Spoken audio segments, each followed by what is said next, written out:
Assalamualaikum warahmatullahi wabarakatuh. Kembali lagi bersama saya.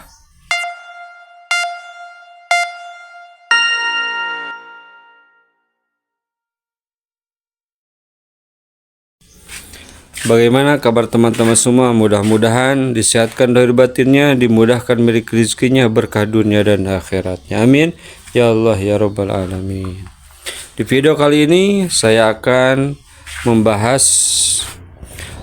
punya dua cabang pabrik ya, tanpa modal sama sekali, bahkan tanpa minjam ke bank sama sekali. Punya dua cabang pabrik seperti gini ya, cabang pabrik mini lah seperti gini ya.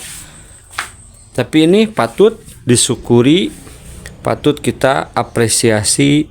Seperti apa cara-caranya, step by stepnya, punya dua cabang tanpa modal, tanpa mengeluarkan uang sama sekali, tanpa minjam uang ke bank.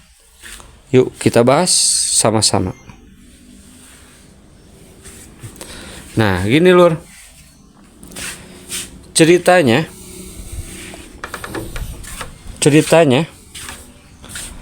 pertama, sebelum membuat cabang lagi pabrik, ceritanya pabrik inilah yang jadi modal pokok, modal utama yang membuka cabang lagi.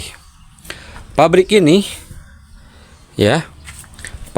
itu adalah suatu warisan dari ibu saya.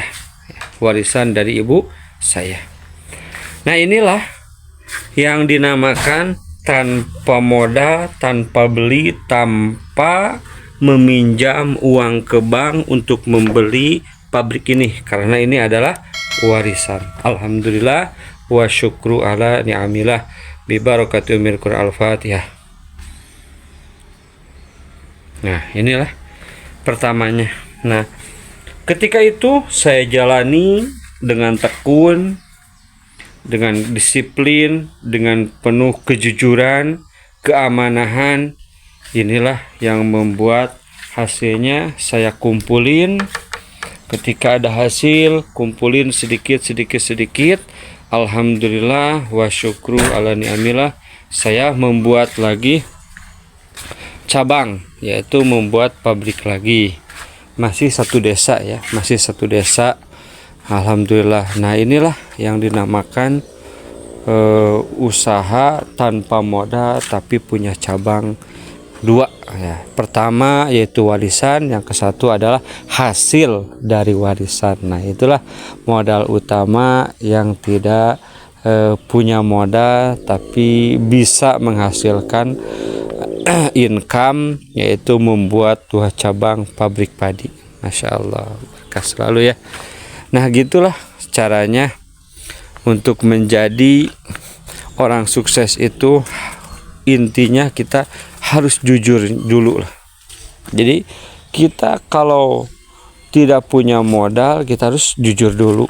Soalnya apa? Soalnya kalau kita punya warisan ya tanpa modal maupun punya modal, tetap kalau tidak jujur mah gak bakalan sukses, gak bakal menjamin untuk menjadi orang sukses. Nah itulah ceritanya ya.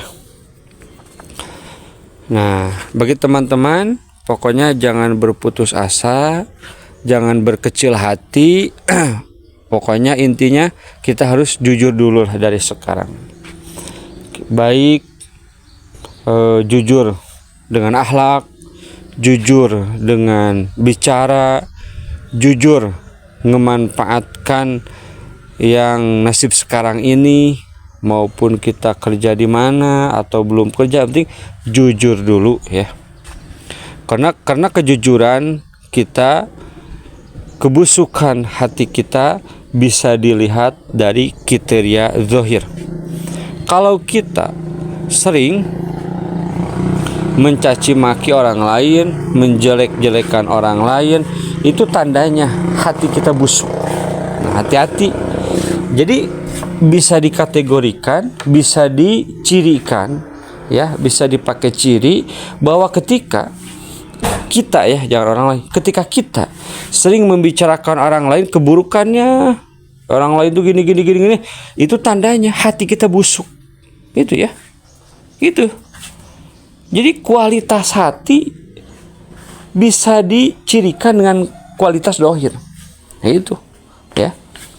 Kalau dohirnya udah gitu ke orang lain, itu tandanya hati kita busuk luar biasa ya. Nah, jadi jangan ya. Kita harus jangan menjelekkan orang lain. Justru yang wajib dijelekkan itu adalah diri kita sendiri, bukan orang lain. Nah, cukup sekian. Mudah-mudahan bermanfaat dari saya. Wassalamualaikum warahmatullahi wabarakatuh.